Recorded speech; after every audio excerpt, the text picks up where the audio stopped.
This week we have two labs, and both of them involve using the PHP language. We've covered database design and relational data modeling, and now we're going to cover the programming side of it, which is PHP.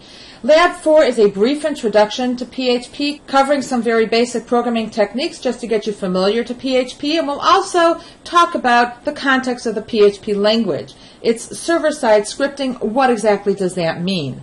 Lab number 5 is where we pull it all together. In lab number 5, we'll take what we know about databases, what we know about SQL queries, and what we know about PHP from lab number 4, and pull it together and finally begin actually accessing our database from a web server. So let's start with some PHP. There's a few things you might want to get ready. You will certainly want to have your server running, so go and check that your servers are running. You'd like to have some type of a text editor open. I'm having Notepad++ open right now because I'm running on Windows. If you're running on the Mac, you have a choice of text editors, whatever it is that you are using. And there is Lab 4 Notes Sakai, which are the lab notes that I have posted on Sakai, and you may want to follow along. There's one more thing that you might want to have ready, and I'm not really sure that I should be recommending this, but I would like to move through lab number 4 a little bit more quickly so that we can spend more time on lab number 5, and that is that I have a folder for you posted on Sakai for this lab called Lab 4 Students, and it includes the set of files that we're going to be looking at today. I must caution you that, as you must already know from other programming classes, that the best way to learn to program any language and to really get a feel for it is to actually program it. Looking at the programs is really not going to be the same thing. Therefore, because I am giving you the files, at the end of this lab, we're also going to have a lab assignment. So you probably will want to play around with some of these files that I'm going to be showing you. Take a look at some of the programs. If you want to get some experience with PHP, you might want to actually type these in yourself. Let's get started. Most of you are familiar with what is HTML. Some of you might be familiar with what is client-side scripting and what is server-side scripting. Let's go and take a look at a pretty basic website. Let's go to Loyola University's website. As I'm sure that most of you know, every website is really written behind the scenes in a plain text language called HTML Hypertext Markup Language. You can see what the website looks like by right-clicking to view page source if you are in Chrome, or I give you some instructions here for what you do if you're in Firefox, and this is actually for Safari. You can always see what the HTML looks like, and it starts with a tag. That's called a tag when it has that little less than or greater than sign, called HTML, and we're not going to get too deeply into HTML, although you will have to know some of it to write your PHP programs correctly because of what PHP is going to be doing, which we'll get to shortly. But anything inside of the less than and greater than symbols are special HTML tags, which means that your browser, which in my case here is Chrome, but could be Firefox or Internet Explorer or Safari or whatever it is that you're using, should know to interpret that as being a special, more or less, instruction, if you will. And what that does is it determines how your browser will render the page on your screen. HTML, by itself, pure HTML, all it does is render a page. It is hypertext markup language. All it does is it marks up the text with these little tags, and that tells your browser how to present the page. But you know from web pages that that's not all that's going on in the web pages, that your web pages are interactive and they do things, and it does things that looks like programming. One kind of programming is called client-side scripting, and that means that there is some logic, some programming language that is actually embedded inside of your HTML page, and it is sent to the client, that's you, to actually be programmed here at the client side. One of the common client-side scripting languages is JavaScript. Here you can see, as long as we're scrolling down, you can see some CSS, which is cascading style sheets. Here's cascading style sheets files right here. That gives you stylistic, color, display, those kinds of things, instructions. And here's a JavaScript. file right here, .js, JavaScript and cascading style sheets can actually be embedded inside your program where you can actually see the instructions in this program, but more often in better programming habits is to have separate files for cascading style sheets and separate files for JavaScript. Now I said that JavaScript is a client-side scripting language, which means that the client actually sees that script if they want to, because it's executed here at the client site. And if we click on this, there it is. That's the JavaScript right there. This is JavaScript. I mean, it's not very neat this way because we don't see all the white space, but it's JavaScript. So that's what client-side scripting is. But that's only half the story. The other half of the story is server-side scripting, and that's what PHP and some other languages like that is going to do. Server-side scripting. An example of server-side scripting would be, let's say if I log into my bank and I enter my username and my password, and my bank will then send something back, let's say, welcome Hannah Naiman. Well, I'm sure that the bank is not sending welcome Hannah Naiman back to you. They're probably saying welcome whoever you are to you. And this is true for any place where you log in, anytime you see anything personalized on your screen. Clearly, the HTML that is being sent to you, and it is all HTML, because it has to be, because all web pages ultimately are written in HTML. The HTML that is being sent to you has somehow been personalized. The only one who is sending you that HTML is the server. So if it's been personalized, it must have been personalized back at the server end. Something like passwords, like bank account balances, like your registration for courses, which is really personalized to you. If that is showing up as plain old HTML, somebody wrote it that way. It had to be programmed. What we're going to see in our first few examples is that the HTML that is sent by the server after the server has personalized it for you looks no different from plain old regular HTML. We're not going to see a JavaScript file. We're not going to see a link to any scripting. We're not going to even be aware that any scripting was done, that any programming was done.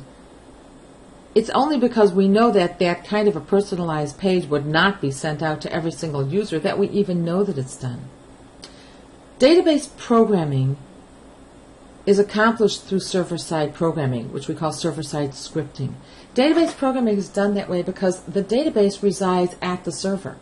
So if the user needs to see some specific piece of information, like the courses that I teach, or courses that you've registered for, or my bank balance, or my shopping cart, that's personalized information for me. It has to be rendered to me in HTML. And it will look to me like regular old HTML when I look at it.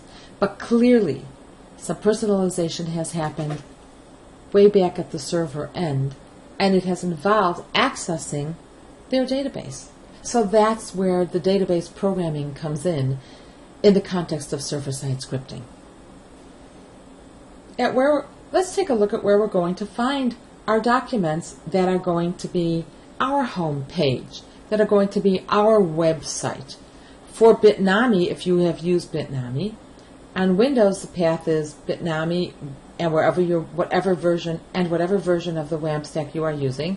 Apache is your web server, and htdocs is where your HTML documents are, where they are located. We'll take a look at that. It's very similar. Whatever your installation directory is for the Mac, it would be MAMP stack, and then also Apache and htdocs. So we're going to go and take a look at where this is stored.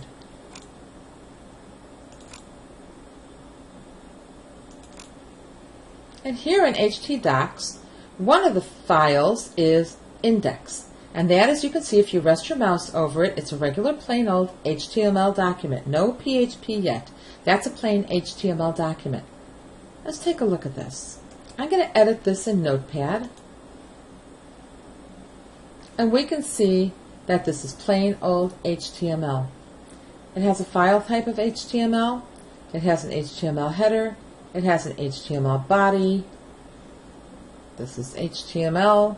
If we're going to run this, if your server is up, the way that you look at your HTML or PHP files is as follows. Where you have set up your local server, your Apache, is called localhost. Now, depending upon what port you're using, you may have to type localhost 8080 or wherever it is that your port is. Mine is localhost. So the rest of the files I've typed for you, but this one I'd like for you to type it yourself so that you can see how to do this. What localhost means, it means go to wherever your local host's HTML, go to wherever your local host's home page is. Our localhost home page is by htdocs, in the htdocs directory. If I click on this, that's what it is. It's the Bitnami home page. Is it really? Let's go back to Notepad and see. Well, look at that right here. Bitnami Open Source Simplified. We created the Bitnami project to help spread the adoption. Is that what we had?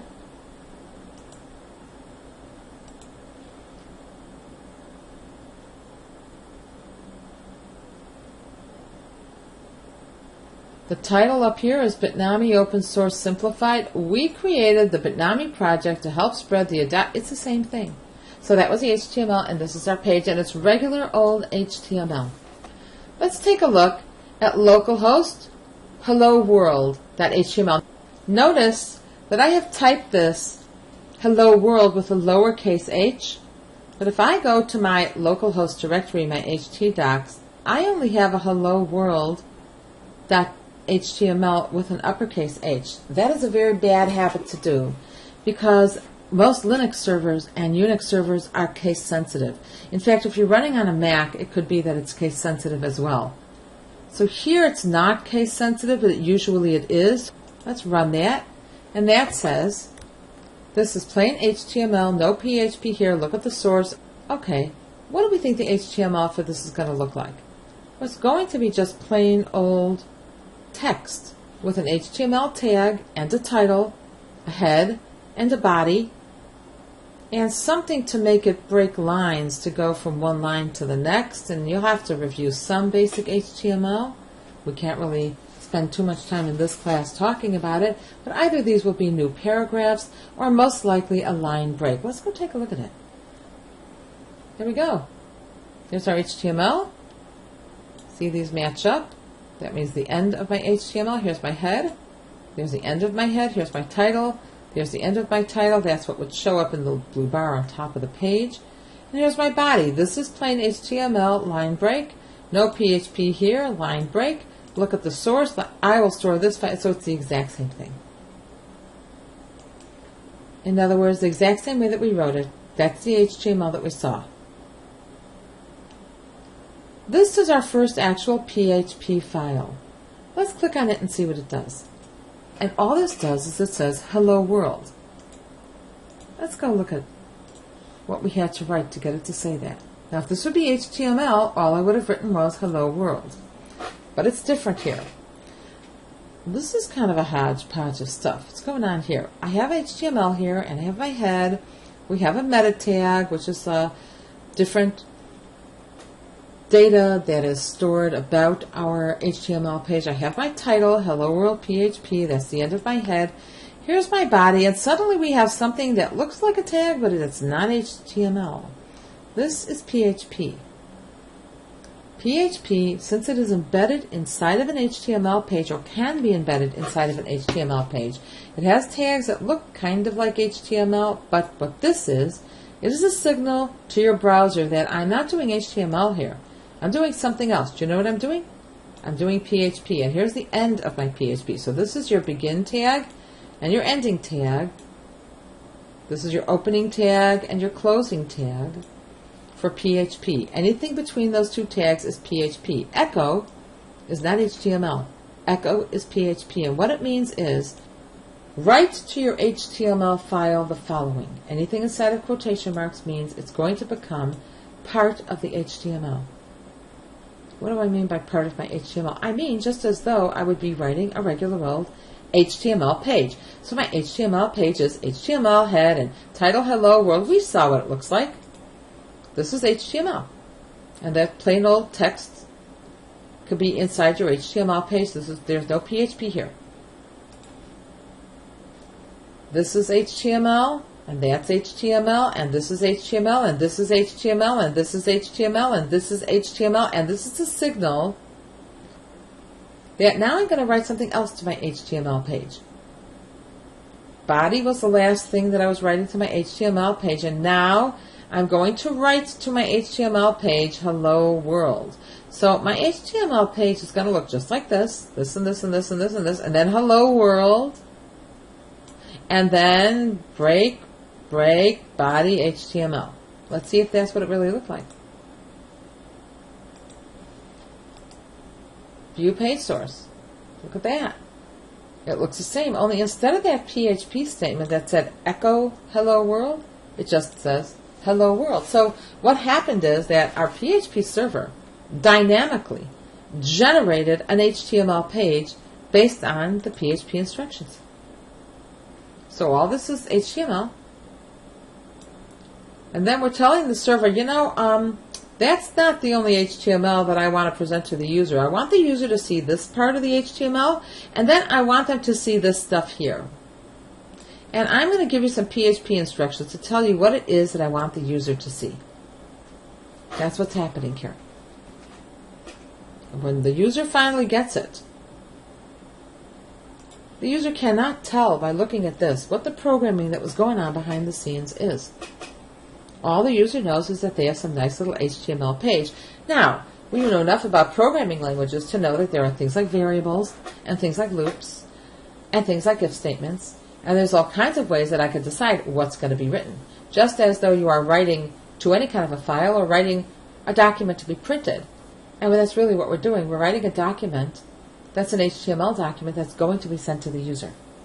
That's how PHP is different from HTML, and that's how PHP is different from JavaScript. So that's a little introduction to what PHP is and how you actually write it and how your browser can access a PHP file. In our next video, we're going to start looking at some of the components of PHP. We'll look at variables and arrays and some specialized things that we do just for web pages, because PHP is used to create web pages, among other things. But that's how we're going to be using it. So we'll look at that in our next video.